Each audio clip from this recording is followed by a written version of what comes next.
Si gusta, vamos acá adentro en más silencio.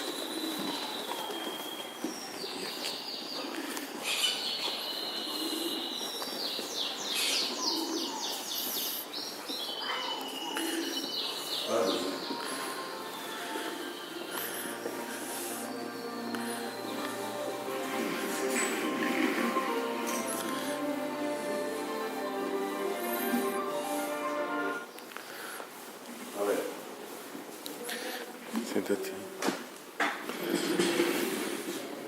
Ahora sí. ¿Y de la entrevista sobre qué? Entrevista sobre Ecumenismo. ecumenismo. Muy bien. ¿Traes tus preguntas? Sí.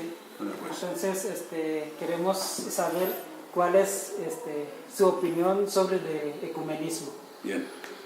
Bueno, el ecumenismo es un movimiento de grandes alcances que comenzó así como lo tenemos ahora con Juan XXIII, que ahora es santo, un papa de corazón muy grande y de mente abierta, que comenzó diciendo que no dijéramos cismáticos ni cosas parecidas, dijéramos hermanos separados, y que era más lo que nos unía con ellos que lo que nos separaba. Él convocó el Concilio Vaticano II y ese espíritu del Papa bueno, del Papa Juan, entró al Concilio Vaticano II. El Concilio Vaticano II estudió el ecumenismo y dio un decreto, Unitatis Redintegratio, se llama ese decreto del Concilio Vaticano II, donde da las líneas para el ecumenismo, que en primer lugar pues afirma que Cristo quiso una sola iglesia, es su cuerpo, su esposa, ¿no? Y que los pecados del hombre son los que han causado la división a través de los siglos, que para llegar a la unidad se necesita mucha oración, mucha humildad para reconocer la verdad y esperar con paciencia en los tiempos que Dios tenga. También aclara el concilio que el ecumenismo no es lo mismo que iranismo. El iranismo es, somos amigos todos iguales, no hay diferencia, ¿no? Se mantiene la verdad que la iglesia católica es la que viene de Cristo, la iglesia verdadera. Y los ortodoxos separados y los protestantes son ramas que se desintegraron o que se arrancaron de este árbol que es la iglesia católica, que tiene sucesión apostólica desde San Pedro hasta el Papa actual Francisco. Entonces, de allí ha salido pues un movimiento grande en la iglesia, de oración, de súplica, para que lleguemos algún día, cuando Dios quiera, a la unidad, que Cristo, por la cual rezó Cristo.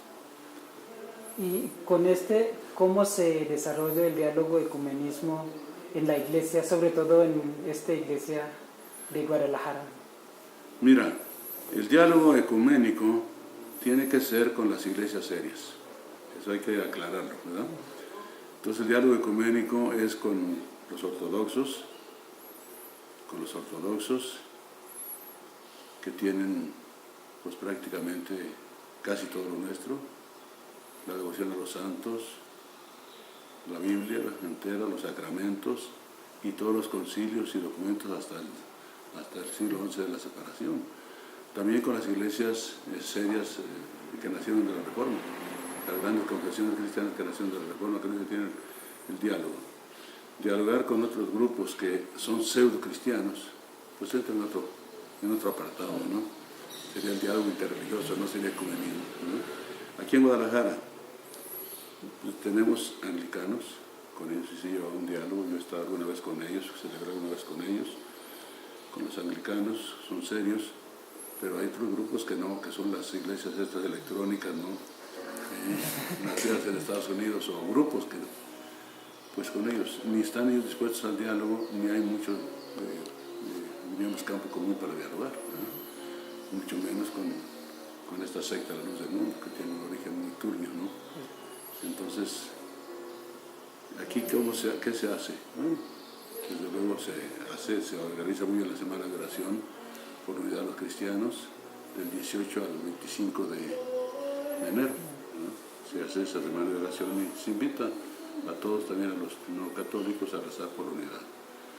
Que yo sepa, hasta ahí va el diálogo, ¿no? Y ecuménico. Y en la diversidad de la iglesia y variedad de cuestión de fe en la actualidad, ¿qué tanta dificultad encontramos para llevar a cabo este diálogo ecuménico? Se me pasó a decirte la pregunta anterior, que tenemos aquí católicos de otros ritos.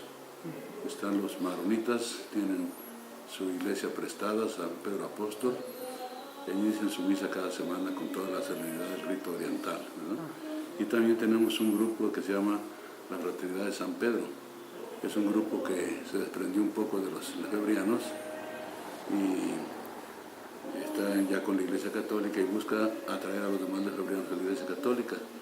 A ellos se les prestó un templo para que celebren en latín la misa de San Pío V, allí en el Pilar, en el templo del Pilar en el centro, ¿verdad? La pregunta que me hiciste enseguida no está muy formulada, porque hablas por diversidad de fe. Diversidad de fe, ajá, exactamente. En la Iglesia Católica no hay diversidad de fe, y el ecumenismo no va a ser en la diversidad de la fe. Es en una sola fe, en una sola fe, ¿verdad? O sea, con el santo credo.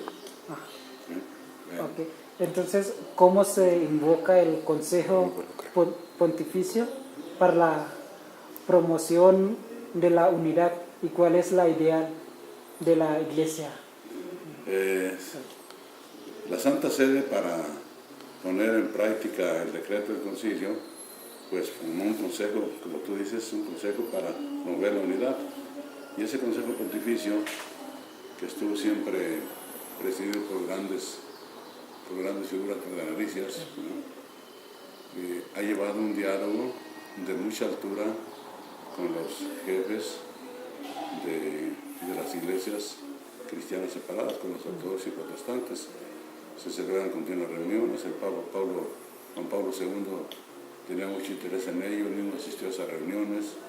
La famosísima la reunión de oración en Asís, que no solamente fue con los otros cristianos, también con de otras religiones del mundo, ¿no? Ese Consejo Pontificio tiene una actividad muy grande, permanentemente está buscando el diálogo. Los jefes de otras iglesias vienen a Roma a dialogar con el Papa cuando va a esos territorios lo saluda. O sea, ya la relación no es de confrontación, de insulto, como pudo ser en otros tiempos. La relación es ahora de un diálogo en la caridad de Cristo, nuestro Señor, y en el respeto mutuo. Así se lleva ordinariamente. Se celebran cada 3 años sínodos ordinarios, ahora está el extraordinario de la familia, y todo el mundo sabe que a esos sínodos se invita a los delegados fraternos, que así se llaman, representantes de otras iglesias cristianas, 8, 10, 12 que vienen al sínodo, están allí, tienen voz, aunque no tienen voto, pero sí tienen voz también, para que expresen su parecer sobre el tema de un determinado sínodo. Entonces, eminente cardenal, con estos, dentro de la iglesia o historia de la iglesia, no hubo dificultad que involucra Iglesia Católica con nuestros hermanos separados, o hay un rechazo o como... No hubo, ya no hay, ahora hay buenas relaciones. La división se dio a veces por malas políticas, por las negligencias o pecados de unos y de otros. Como siempre se ha dicho, y no podemos negarlo, que el pecado del hombre ha causado la división del cuerpo de Cristo. ¿Y podría enumerar algunas de las comunidades abiertas o sobre de este diálogo ecuménico? ¿En nivel universal? En el nivel universal. Sí, los ortodoxos están bastante abiertos. El patriarca de Constantinopla, el de Antioquía, el de Jerusalén, que son separados, están en buenas relaciones con el Papa, ¿no? Los anglicanos tienen una buena relación con la Iglesia Católica. Las iglesias de la Reforma, la Presbiteriana, la Luterana, son iglesias serias que nacieron de la Reforma, porque tienen una disciplina, tienen un credo, saben a qué atenerse, y llevan una buena relación. diálogo con la Iglesia Católica. Entonces, para terminar, eminente, ¿qué reflexión o sugerencias podría compartirnos respecto al diálogo ecuménico? Bueno, mira, el diálogo ecuménico pues no está aquí con nosotros porque casi todos somos católicos, ¿verdad? Y no te vas a poner a dialogar ahí con los lados del mundo, ¿no? Eso es perder el tiempo, ¿no? O con los testigos de Jehová o mormones que no son ni cristianos. Entonces hay que ser realistas, ¿no? Y no vamos a dialogar con ellos por el ecumenismo, no son ni cristianos y no son cosas serias, ¿no? Son iglesias mercantilistas, ¿no? O sectas. Aquí con nosotros la posición correcta es la oración. La oración y el sacrificio. Es una intención grande porque es de Cristo. Cristo rezó en la última cena por la unidad. Te ruego, Padre, por el de crear en mí, que todos sean uno como tú y yo somos uno para que el mundo crea.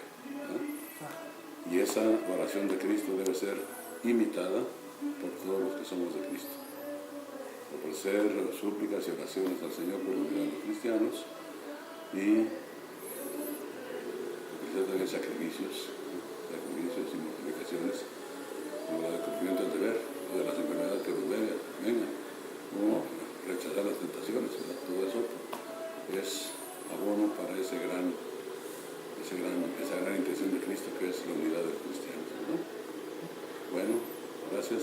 Pues muchas gracias, eminente, porque de repente como en esta confusión de idea, todo esto lo que tenemos, pero lo importante es la unión y la unidad. En la verdad, y en la caridad. Ajá, en la caridad. En la verdad y en la caridad. En la verdad y en la caridad. Pues muchas gracias por su tiempo. Bueno.